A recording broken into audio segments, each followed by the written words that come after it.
Welcome back. We are discussing all things climate change. What are these things you're doing every day that are affecting the world we live in? I mean, you can trash your house. Why are you trashing the outside of your house? This earth is our home, and the kinder we are to it, the more we are aware of what's happening, the better it will be. Maybe not for us, but for our future generations. And I'm with Henry John or John Henry and Stella, who have really educated us, and we are going to dive a bit deep into this issue, and we know what we can change within ourselves. Great. Stella, walk us through the most passionate thing you have in your heart about this climate change and environmental matters. Honestly, the most passionate thing I have is people. Yes. People they are the most affected by the climate. Yeah. I have them at heart, and not people who are here in the urban areas, but the people who are down there in the rural areas. I feel like they are the most touched by the effects of climate change. And now when we sit on these tables of advocacy, we always say our voices to be heard on the top. Then we come to such a table and we talk a language that people down there don't understand. You know? Yeah. And most of them are like, you're telling us this is bad, we even don't know what is happening. Yeah. So I mostly deal with communities. That is where now I'll introduce my CBO. Yes. We have a CBO called Foster Green Organization. Nice. It's a community-based organization. That only means whatever we do, we look at the community. Yes. We look at what the community needs, what the community needs to hear from us, the language we talk to them. Yes. That is where John was saying, when you come into campus, because I started it, we started in campus, we are a whole group. Yes. When you meet people from different areas and start talking the same language, I might not be able to go to Maasai land and speak Maasai. Very true. You know, but I'll meet Maasais, we will sit on one table, discuss, and they will be able to go back to the communities and help them understand in their own language. So that is what I do. That is what I'm passionate about. So back in the communities, we do a lot of activities.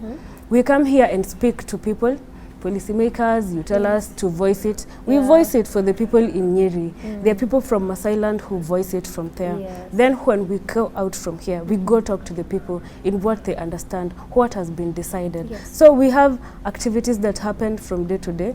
Since as much as where I come from, we're not affected by drought. Yes. Areas like Maasai, they are affected. You will find us there chipping in and trying to explain to the people about it. So we deal with what can we do, what is at hand. Because you see, climate, as much as it's something and we're saying we have to work on it right now, as we have been told by John, it's something that happens over time. Yeah. That only means to heal it, it's over time. Very true. So we start teaching adaptation and sustainability. Because you can't tell me I'll do something different without adapting. That's the way it is. You know, we start there. It's already here. We have the mountain here. What do we do to bring it down? That is what we do mostly. And we start with the small things. I always say it's collective responsibility. I had told you that. Because I can't be everywhere. True. I can't be doing everything because I'm an activist, or Stella is an activist. She should do this, she should do that. So I teach people how to do that, what I can't do in your area. If it's drivers, do your part. If it's people in the community, we tell you sustainable agriculture is there. We get experts, they teach you. What we know, we teach you. We talk about sustainable things. Because I always say, my friends know, I always say people, animals, plants can live in the same area without fighting. If we didn't exist in the same area, God wouldn't have created us that way. There could be some differences, you know. So we advocate for sustainable agriculture, where you see trees and plants. Napier grass, it's just that there's a professional way of doing it, and that's where professionals come in. You know, we teach people the right way of doing things. When I was young, I wasn't taught that I'm supposed to carry a paper, the sweet. You carry it. Literally right now I'm a grown woman, lady, and I carry it where I'm going. And if some of these things we were taught when we were young, we would have carried them up to now. So to bridge the gap of climate literacy, that is education to people. We teach people in schools, in institutions, we do advocacy. Because if I teach your grandmother how to do it, my grandson will come and learn from my grandmother. And then from there, we can continue with the society that knows what climate is and what needs to be done. And closing the gap of literacy. Because you can tell me, you will teach everybody who is old, some don't understand what we mean, but we start closing the gap from where we can. So we visit schools and talk to them. As much as we plant trees, we do a lot of literacy, because it starts with you knowing. You can't come and tell me, you need to do this, you need to plant trees. Nowadays we don't plant trees, we grow them. Because you have to tell me, if I'm growing a tree, what sustainable idea do I have that that tree is going to be there 30 years to come? We can have all things possible. We can have trees to our disposal. But if we don't know that, you will have to take it as a personal responsibility. We don't know that, we will do nothing. We will continue planting trees. I can tell you last year I planted more than 3,000. Then where are they? What have we done? You're just saying, oh, in the holiday I planted 200 trees. Right now, just one survived. You know, it was better if you could have given people who know the importance of that. They you grow know? them, not Yes, plant you them. have to grow them. Have a sustainable decision of what you're going to do. So we monitor. Now that is where the monitoring comes in. You have to monitor what you do. We go to schools. Mostly, I prefer schools. We go to schools, hospitals, institutions, high learning institutions, because we are able to know who will continue with that. We collaborate with community-based organizations so that they are able to monitor from their communities. Yes, we go to different communities, different people know me. So when we go to those communities, I'm in Nairobi right now. How will I know a tree I planted in Narok is doing well? That is where the community comes in. And that's why this climate conversation is a conversation for everybody to chip in and to talk in a language that everybody understands. Yes. Amazing. Yes. That is so incredible, because you've painted like the picture as it should be. Close the literacy on a climate change gap. Grandma to grandson, or vice versa. Because I can tell you, my 2 little boys will see you littering and they'll be like, no, you're not supposed to do that. Or they will even, you know, this, it's just instilling that into them. And talking of such simple acts, for you, John, what are the things? She said she teaches, she advocates, she does that. What is the education? The actual thing. What can I do as Maureen when I leave this place in my home? What can I tell my kids? Okay, there's a saying that goes, experience is the worst or the best, depending with. So once I experience something, you learn a lot from that. But climate will not really allow us to do that, because reversing it may be a challenge. So the best thing is to avoid, mitigate, and adapt to the changes that are already there. Let's make policies and also implement. The greatest challenge to environmental issues is ownership. Okay, I say that I pay taxes, so it's the work of the Ministry of Environment and NEMA to take care of those people making noise. Okay, not knowing that that is your brother, that is your sister, go and talk to them and tell them, no, you're not supposed to throw this plastic because it will, the drainages will block when you do that. There's also a way in which, are you part of the problem or are you part of the solution? Okay, if I've bought a product that is packaged in a container that may be of a nuisance to the community, how best can I be of help not to make that to be part of the whole community's problem? So are you part of the solution or are you contributing to the problem? An example is the best way to teach anyone. Don't tell me go and take this and this. No, let's do it together, because that experience is very, very important when it comes to, because you learn from your mistakes. You know that, no, this plastic, if I put it here, it may not really augur well. Then let's look at alternatives of how to solve some of these problems. Let's not stick on the conventional ways.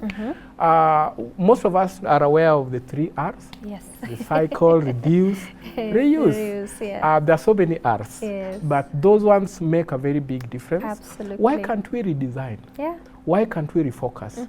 Why can't we redirect?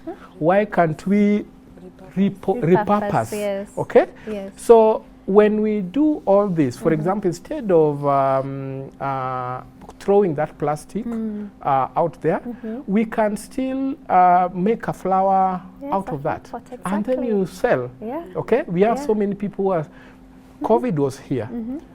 People are really affected psychologically. Oh, yes. Plants are very good psychological therapy agents. Yes. Yes. Yes. Here in town, we are fighting for Uhuru Park because we know the value it has. People go to Karura Forest. People go to Kakamega Forest just for that psychological. Get in touch with nature and feel better. Yes. So the small things we do, you can still create that environment in your house. Yeah. You have your balcony, 2-3 meters square. Do 2-3 plants there. And they're beautiful. Yes, and aesthetically, they're beautiful. We are complaining we are consuming sewer plants.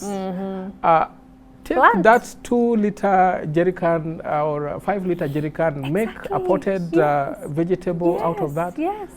You'll actually be proud of what you're doing. And you're creating employment for the same people are saying there is no employment. So we are being the solution that we admire. Yes. You are being the change agent that you would want to see outside there. Let your friends, let your cousins come to your house and say, I want you to come and establish this in my house. I want my children to come and learn this. I've come from a typical Kenyan man's home. Yes. So another mom from another side. She lives in town in Naivasha, but sukuma wiki, dania, everything, they'll come from her recycled, sustainable food production.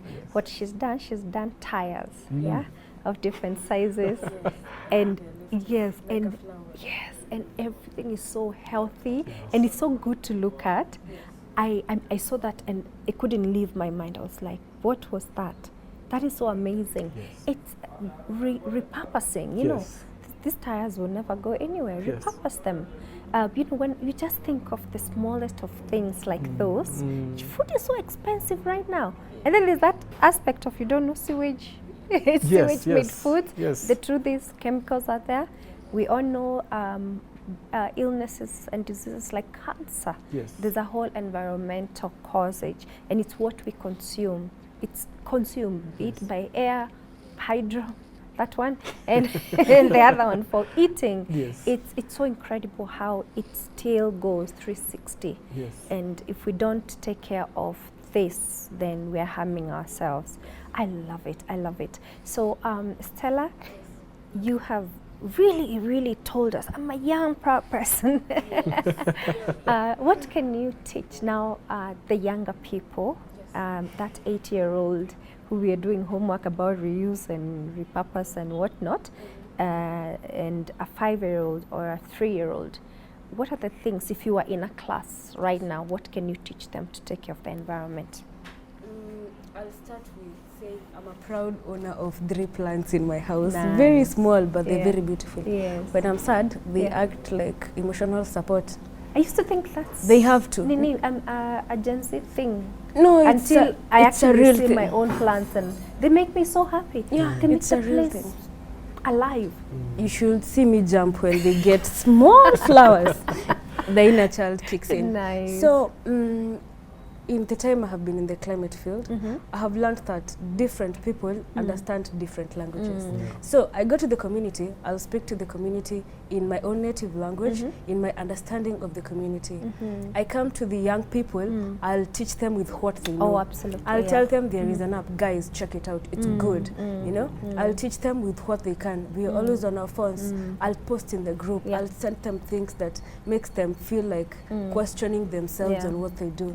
In the either part of being the solution or the problem, yes. you know. Yeah. But when it comes to little children, they are soft. They need soft things and things they can understand. And yeah, just simplify it for them. We were in Memorial Park, and we were encouraging people to come with kids. Yes. And we did it like kids. Nice. We were drawing. Yes. You know, you draw an earth that is crying. It's easier to tell that person, our earth is telling us to help it. Yes. You know, the tears look like rivers, you know. So with images and diagrams, it's a good way to teach. love that, because sometimes the smaller kids don't have the understanding of a grown-up kid. You can't compare a 3-year-old and a 15-year-old. No. And we want the 3-year-old to grow knowing what should be done. Exactly. By the time he or she is 15, she's probably like me, Yeah. in my age. Yeah. So yeah, we do it with diagrams and small things that they can do. I'll give you an instance of me in Mukurene on 24th of last year, December, and there were children that were making very beautiful things from bottles. Bottles that are used to drink alcohol, sodas. Yes. But for sodas we return, for alcohol we don't. Actually, yes. So they make very beautiful things. One, they sell. I come and tell you, I have something made by a kid, and I'll place it here. It's beautiful. You buy it. We should brought some samples. We I will make viewers, sure next time I come with diagrams. Please, because this topic, it's inexhaustible. So I you're will welcome. come with them. They have made really beautiful things. Others are very young, and they made a recycling pump. The only thing that was helped with is the knowledge to make a pump that is pumping water. That was the only thing they did. The others, they did it. They molded the soil. They made things. They made bottles, things that look like bottles, you know, and they made it and became actualized it. And it's, you see, the things that right now are placed in somewhere, and it's like a fish is playing, some water is pouring, and another is getting recycled. There's no fish, but the water is being recycled. Kids understand the language of doing more than the language of saying. A kid sees what you do. Yes. If I am used to doing something wrong in front of a kid, one time they will do it, and they'll tell me, I saw it from Stella. How can you tell me it's wrong and I saw Stella do it? You know, as a parent, as a guardian, be a good example to the kids. Do something that you don't want the kid. It's like a kid who abuses people. Exactly. You know, next time they'll call somebody something, it will embarrass you.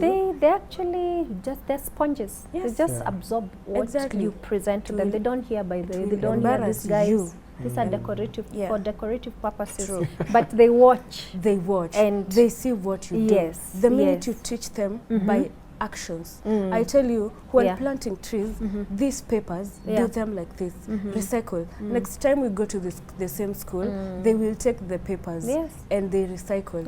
And since we have people who like kefas, they take those recycled papers and make them again. We also coming for conservation-based solutions. Make them know they are the solution as much as their kids. Make them know how to do small things. Let them see from the actions. Also, and nowadays kids are bright. You can just teach them mere English and they understand. That's true. Technology, they are understanding. And technology is not the enemy here. It's an agent to reach us there, to make us reach there. Whether in environment, in whatever aspect. It's something that is, it's like a bridge that is helping us to reach somewhere faster. Yeah, so what they do, what we do, what they see is how children do. Nice. Yes. Gosh, I love it. Yes, can please, I add would you like something to on add? that Yes, part please. of children? Yes, please. We spend a lot of time to have children use screens and also buy toys. Okay? What's my birthday gift? A toy, a dolly, or a vehicle. Very true. Why can't you just make a toy car from the waste that you have? Exactly. It will be involving, it will make you more creative even with the child seeing you what, okay? And actually if you have excess, you can sell. Instead of buying more plastics, put in the house, after 7 years, the child can't use them anymore. You don't know where to put them. You become a part of the problem. Exactly. Okay? So if we can try and make sure that we are innovative enough, and innovation, everyone who can think can innovate. It's true. Yes. Simplest ideas. Yes. So those small little things, give him that matchbox box that is that doesn't have much bulk, let him make a car out of it. Yeah, we didn't. Then they will do you'll it. be taking care of that. Yeah. So also the day-to-day things that we do make a very big a difference. Yeah. I'll let you not to be, actually I define waste as misplaced resources. Yes. So if I don't need this glass, it is a waste to me. Very and true. I can't do anything to it because I don't need it. But because I know the value of it, I'll take care of it. So when you create value into a product, when you make the audience or the people who consume realize the value of it, they'll own it. Yes. And that is what we do. We remind you. Yes. We even inform you some of other uses of that resource that you thought you could only use it in one way. Yes. Okay? Yeah. During COVID, people were shut in their houses, and I was really affected by that. A lot of work pressure. Social butterfly. But I went home and realized my dad had some wine bottles somewhere. Oh.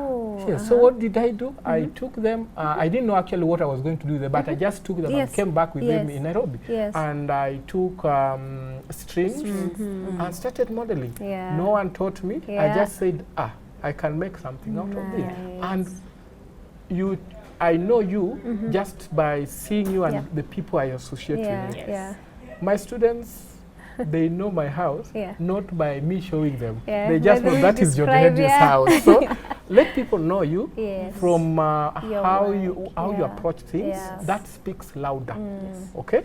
Than So I'll bring you some more products from recycling. Please. And it's unfortunate we didn't carry them today. It's okay. And I promise a plant too. Wonderful. Yes. So indeed, what we will do, I would love for you to come back.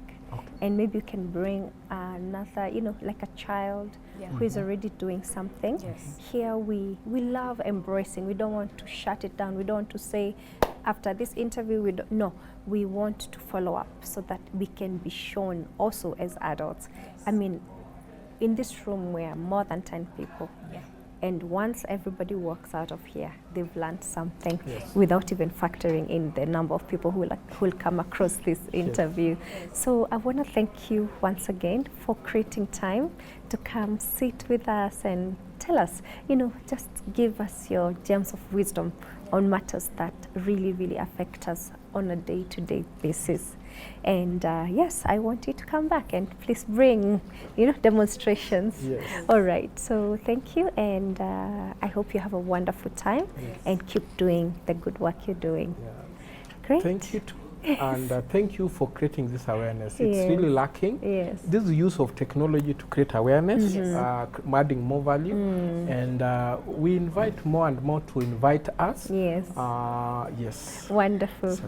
Thank you. I also want to take this opportunity, since I'm on air, to actually invite you to an event that we planned on 27th that will take place in Kiambu, Kitamayo Primary School. We will have several activities, including mentorship, including advocacy, including a lot of things. Come enjoy with us, learn with us. Foster Green CBO. On all platforms you can follow us. On my platform, Stella Shiro, you can follow me. And please, you're all invited to that event. Thank you. Can I add about an event? We create forums. We have students doing different courses. So we realized that at times when the environment maybe a little here, we think either the facilities guys or those pursuing environment are the ones to pick. So this from 2019, this is now the 4th year, we dedicated 1 week for creation of awareness. We call it Creation Care Green Week, where we invite speakers, we demonstrate like what you're asking for, we invite people to showcase what they are doing. And this year's will be from 12th of February to 18th of February on campus on Gatarongai African Nazarene University. You are free to join. It's a free event. Also partners are invited to come and see how best they can enlighten people and exchange ideas. So you are free to join us this February at African Nazarene University during our annual Creation Care Green Week. Asante sana. Incredible. You are such a blessing to the app and to all of us here. Thank you. great.